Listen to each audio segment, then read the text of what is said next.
Juste après son indépendance héroïque, l'histoire d'Haïti a pris un tournant que peu de gens connaissent. On va décortiquer ensemble ce moment clé, ce duel incroyable qui a forgé la nation pour le siècle à venir.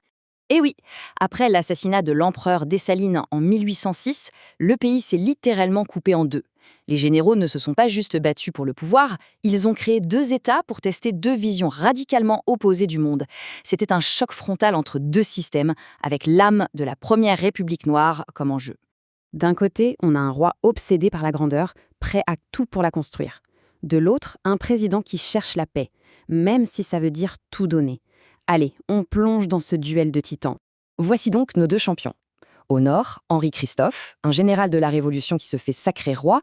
Son but, bâtir un État fort, un État respecté, voire craint, sur la scène internationale. Au sud et à l'ouest, on a Alexandre Pétion, un autre général très influent qui, lui, choisit la République.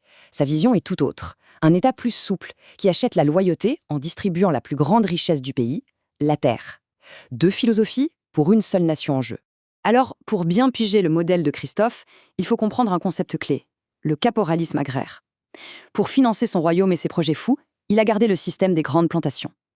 L'armée n'était pas seulement là pour défendre le pays, mais aussi pour obliger la population à travailler. L'objectif était simple et brutal. Productivité maximale pour remplir les caisses de l'État. Et c'est là que le fossé économique devient gigantesque.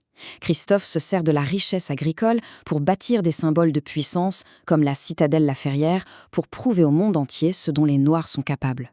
Pétion, de son côté, prend une décision politiquement brillante, mais économiquement catastrophique. Il démantèle les grandes plantations et donne des parcelles de terre à ses soldats. Il s'assure leur fidélité, c'est sûr, mais il pulvérise l'économie d'exportation du pays. Le résultat financier est sans appel. À sa mort en 1820, Christophe laissait un trésor royal plein à craquer. Son État était riche. Pétion, mort 2 ans avant, laissait des caisses totalement vides. Deux stratégies, deux bilans opposés. Mais attention, l'histoire est loin d'être aussi simple que ça. Parce que pendant que ces deux élites s'affrontaient dans les villes, une autre histoire s'écrivait, loin du pouvoir. C'est ça, la dimension cachée de ce duel. Et là, on touche au grand paradoxe. Les dirigeants passaient leur temps à écrire des papiers, des constitutions pompées sur l'Europe pour avoir l'air civilisés. Sauf que, pour la masse des anciens esclaves, ces lois écrites dans un français qu'ils ne comprenaient pas, cet État, qu'il soit un royaume ou une république, ça voulait dire une seule chose, retourner au travail forcé. Leur réponse a été simple, la fuite. Les historiens appellent ce phénomène le marronnage social. Il ne s'agit plus de fuir l'esclavage des colons, non, il s'agit de fuir l'État haïtien lui-même. La population se réfugie dans les montagnes pour échapper au travail forcé de Christophe et à l'autorité des élites de Pétion. En fait, ils sont en train de créer une société contre l'État.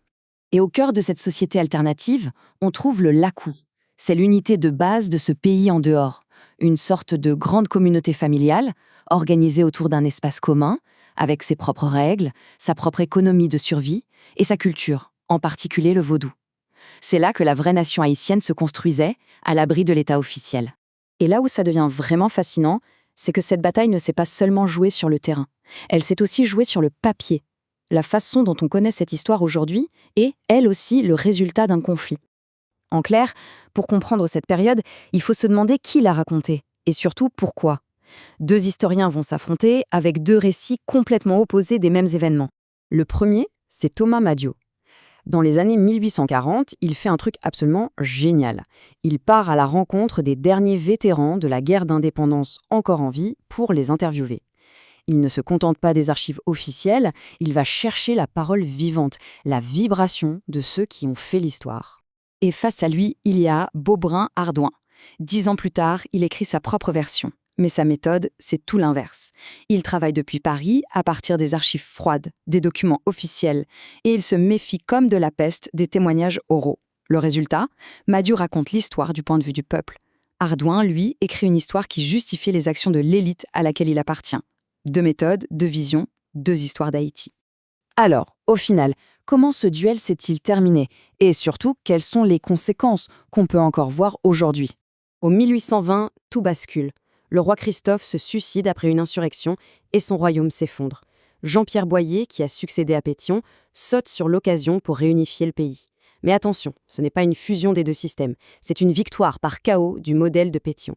La politique de distribution des terres est donc étendue à tout le pays. C'est la fin du caporalisme agraire, mais c'est aussi la fin de la grande économie de plantation. En 1826, il y a un symbole qui marque les esprits. Le sucre, qui avait fait la richesse de la colonie, disparaît carrément des exportations. Le modèle de Pétion a gagné et il a façonné l'économie haïtienne pour les 100 années à venir.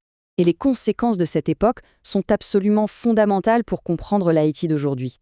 Cette fracture entre un État officiel, souvent perçu comme un prédateur, et le pays en dehors, cette masse rurale qui a appris à s'en méfier, est née exactement à ce moment-là.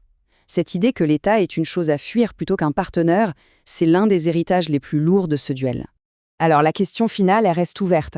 Pour sauver l'indépendance, valait-il mieux, comme Christophe, construire un État puissant par la force, ou valait-il mieux, comme Pétion, répondre au désir de liberté et de terre du peuple, quitte à ruiner l'économie? C'est tout le dilemme qui est au cœur de la naissance de l'État haïtien et qui, peut-être, hante encore son présent.